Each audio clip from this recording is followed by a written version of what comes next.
माननीय प्रधानमंत्री जी अपनी कला, संस्कृति और परंपराओं के लिए प्रसिद्ध खम्मम तेलंगाना से यादा अनुषा, जो कि 12वीं कक्षा की छात्रा हैं, आपसे अपने प्रश्न का समाधान चाहती हैं। अनुषा, कृपया अपना प्रश्न पूछिए। माननीय प्रधानमंत्री जी नमस्कार, मेरा नाम यादा अनुषा है। मैं गवर्नमेंट जूनियर कॉलेज नागुलंजा में 12 कक्षा पढ़ रही हूँ। मैं खम्मम जिले तेलंगाना से हूँ। सर, मेरे सवाल यहाँ है कि जब शिक्षक हमें पढ़ाते हैं तो हम समझ जाते हैं, लेकिन कुछ समय या कुछ दिनों के बाद हम भूल जाते हैं। कृपया इसके बारे में मेरी मदद करें। धन्यवाद सर। धन्यवाद अनुषा। मान्यवर, हमें एक अन्य प्रश्न नमो ऐप के माध्यम से प्राप्त हुआ है, जिसमें प्रश्नकर्ता गायत्री सक्सेना जानना चाहती है, परीक्षा देते समय उनके साथ अक्सर ऐसा होता है, जो पढ़े और याद किए हुए विषय हैं वो भी परीक्षा हॉल में भूल जाते हैं, जबकि परीक्षा से पहले या परीक्षा के बाद साथियों से बात करते समय उन्हें वही जवाब ध्यान में रहता है। ऐसी स्थिति को बदलने के लिए क्या करना चाहिए? मान्यवर, अनुषा एवं गायत्री सक्सेना के जैसे प्रश्न अनेक अन्य लोगों के मन में भी है, जिनका संबंध स्मरण शक्ति से है। कृपया इस दिशा में मार्गदर्शन कर कृतार्थ करें। माननीय प्रधानमंत्री जी। शायद हर विद्यार्थी के दिमाग में ये विषय कभी न कभी तो एक समस्या बन करके खड़ा हो ही जाता है। हर एक को लगता है कि मुझे याद नहीं रहता है, ये मैं भूल गया। लेकिन आप अगर देखेंगे, इवन एग्जाम के टाइम पर अचानक ऐसी चीजें आपकी निकलने लगेगी कि आपको कभी एग्जाम के बारे, अरे मैंने तो पिछले हफ्ते भर में कभी इस विषय को छुआ नहीं था, अचानक क्वेश्चन आ गया, लेकिन मेरा जवाब बहुत अच्छा हो गया। मतलब कहीं पर स्टोर था, आपका भी ध्यान नहीं था, अंदर स्टोर था। और वो स्टोर क्यों था? क्योंकि जब वो भर रहे थे तब दरवाजे खुले थे, कपबोर्ड खुला हुआ था, इसलिए अंदर वो गया। अगर कपबोर्ड बंद होता, कितना ही पड़ोसते, कुछ नहीं जाता। और इसलिए कभी कभी ध्यान शब्द ऐसा है कि लोग उसको योगा, मेडिटेशन, हिमालय, ऋषि, मुनि वहां जोड़ देते हैं। मेरा बड़ा सिंपल सा मत है, ध्यान का मतलब क्या है? अगर आप यहां आए, लेकिन अभी आप सोचते होंगे कि मम्मी घर पे टीवी देखती होगी, वो ढूंढती होंगी मैं किस कोने में बैठा हूं। मतलब आप यहां नहीं है, आप घर में है। आपके दिमाग में यही है कि मम्मी टीवी देखती होगी कि नहीं देखती होगी, मैं यहां बैठा हूं, वो उनको नजर आया होगा कि नहीं आया होगा। आपका ध्यान यहां होना चाहिए था, लेकिन आपका ध्यान वहां है, मतलब आप बेध्यान है। अगर आप यहां हैं तो आप ध्यान में हैं, आप वहां हैं तो आप बेध्यान हैं। और इसलिए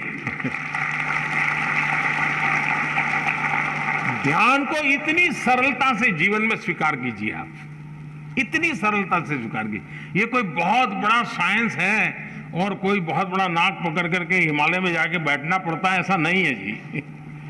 बहुत सरल है। आप उस पल को जीने की कोशिश कीजिए। अगर उस पल को आप जी भर के जीते हैं तो वो आपकी शक्ति बन जाता है।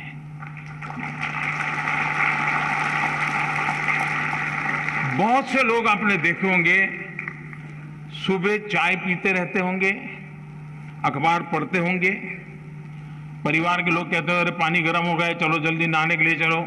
नहीं नहीं, मुझे अखबार पढ़ना है। फिर कहेंगे नहीं नहीं, नाश्ता गर्म है, ठंडा हो जाएगा। फिर भी कहें नहीं, मुझे अखबार पढ़ना है। कभी उन माताओं से मैं कहता हूं जो घर में ऐसी परेशानी करते हैं, उनको जरा शाम को पूछो कि आज अखबार में क्या पढ़ा था। मैं 99% लोग बताता हूं वो नहीं कह पाएंगे कि आज के अखबार की हेडलाइन क्या थी।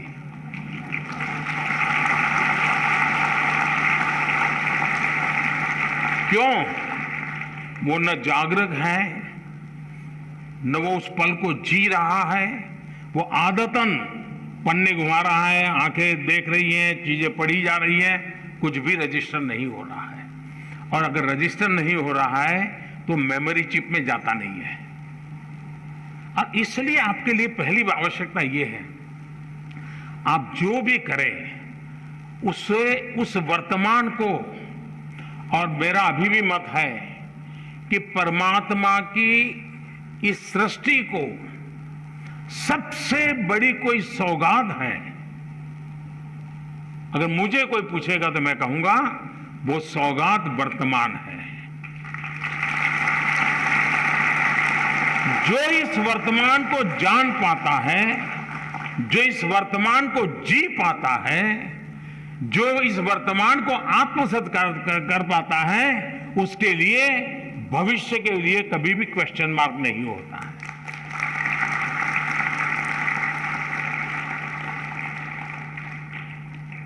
और मेमोरी का भी यही कारण है कि हम उस पल को नहीं जीते हैं और उसके कारण हम उसको गवा देते हैं। दूसरा, मेमोरी का जीवन से संबंध होता है। सिर्फ एग्जाम से है ये सोचोगे तो फिर तो आप उसकी कीमत ही नहीं समझते हैं, उसका मूल्य ही नहीं समझते हैं। अगर मान लीजिए आपके किसी दोस्त का जन्मदिन आपको याद रहा और आपने जन्मदिन पर उसको फोन किया, आपकी तो वो मेमोरी थी जिसके कारण आपको जन्मदिन याद रहा, लेकिन वो मेमोरी आपके जीवन के विस्तार का कारण बन जाता है। जब उस दोस्त को टेलीफोन जाता है, उसका अरे वाह, उसको मेरा जन्मदिन इतना याद था, मतलब मेरे जीवन की अहमियत उसके जीवन में है। वो जीवन भर आपका बन जाता है। कारण क्या था? वो एक मेमोरी। मेमोरी जीवन के विस्तार का बहुत बड़ा कैटलिक एजेंट है। और इसलिए हम हमारी स्मृति को सिर्फ परीक्षा तक, सवाल जवाब तक सीमित ना करें, आप उसका विस्तार करते चलिए। जितना विस्तार करेंगे चीजें अपने आप जुड़ती जाएगी। दूसरा, आप कभी 2 बर्तन लीजिए, 2 बर्तन में पानी भरिए, पानी भर करके उसके अंदर एक कॉइन रखिए, दोनों में। पानी शुद्ध है, स्वच्छ है, दोनों एक ही प्रकार का पानी है, दोनों एक ही प्रकार के बर्तन है, दोनों एक ही प्रकार के उसमें कॉइन है, और आप उसको देखिए। लेकिन एक बर्तन है जो हिल रहा है, पानी इधर उधर हो रहा है, नीचे कॉइन है। दूसरा स्थिर है। आप देखेंगे कि जो स्थिर पानी वाला कॉइन है वो आपको परफेक्ट दिखता है, हो सकता है उस पर लिखी हुई चीज भी दिखाई दे, और जो पानी हिल रहा है वहां पर भी वही कॉइन, वही साइज है, उतना ही गहरा है, लेकिन दिखता नहीं। क्यों? पानी हिल रहा है, बर्तन हिल रहा है। अगर मन भी ऐसे डोलता रहे और हम सोचें कि उसमें कॉइन जो है मुझे दिखाई देगा, आपने देखा होगा एग्जाम में आपकी समस्या ये होती है, क्यों? देखो ये बगल वाला तो ऊपर दिखता नहीं, लिखता ही रहता है, अब मैं पीछे रह जाऊंगा, उसको ना, यानी दिमाग उसी में लगा पड़ा है। आपका दिमाग इतना हाल डोल कर रहा है कि जो भीतर मेमोरी रूपी जो कॉइन है ना, आपको वो दिखता ही नहीं है। एक बार मन को स्थिर कर लीजिए। मन को स्थिर करने की दिक्कत है तो जरा डीप ब्रीथिंग कर लीजिए, 3-4 बार गहरी सांस लीजिए, एकदम सीना तान करके आंख बंद करके कुछ पल बैठिए। मन स्थिर हो जाते ही वो कॉइन जैसे दिखने लगता है, आपके मेमोरी के भीतर पड़ी हुई चीज यूं ही उभर करके आना शुरू हो जाती है। और इसलिए ईश्वर ने जिसकी मेमोरी ज्यादा है उसको कोई एक्स्ट्रा एनर्जी दी है, ऐसा नहीं है जी। हम सबको, हमारे सबका जो इंटरनल प्रोडक्ट है ना, परमात्मा ने बहुत ढंग से बनाया हुआ है। हम किसको पनवाते हैं, किसको बढ़ाते हैं, उस पर निर्भर करता है। तो आप इसको बहुत आसानी से कर सकते हो। आप में से जो लोग पुराने शास्त्रों को जानते होंगे, कुछ तो कभी YouTube पर भी कुछ चीजें अवेलेबल होती हैं। कुछ शताब्दानी लोग होते हैं, उनको एक साथ 100 चीजें याद आती हैं। हमारे देश में ये चीजें कभी कभी इसकी बड़ी प्रचलन हुआ करती थी। तो हम इसको ट्रेन कर सकते हैं, अपने मन को भी ट्रेन कर सकते हैं। लेकिन मैं आज, आप परीक्षा में जा रहे हैं इसलिए मैं उस दिशा में आपको नहीं ले जाऊंगा, लेकिन मैं कहता हूं मन स्थिर रखिए। आप अपने पास चीजें पड़ी है, वो अपने आप आना शुरू हो जाएगी, आपको वो दिखना शुरू हो जाएगी, आपका उसका स्मरण होना शुरू हो जाएगा और वही बहुत बड़ी ताकत बन जाएगा।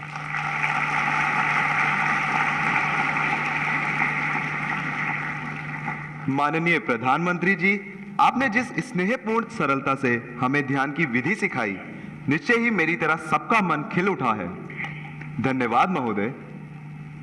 माननीय प्रधानमंत्री जी, खनिज संसाधनों से समृद्ध राज्य, मनोरम पर्यटन स्थल रामगढ़ झारखंड से कक्षा 10वीं की छात्रा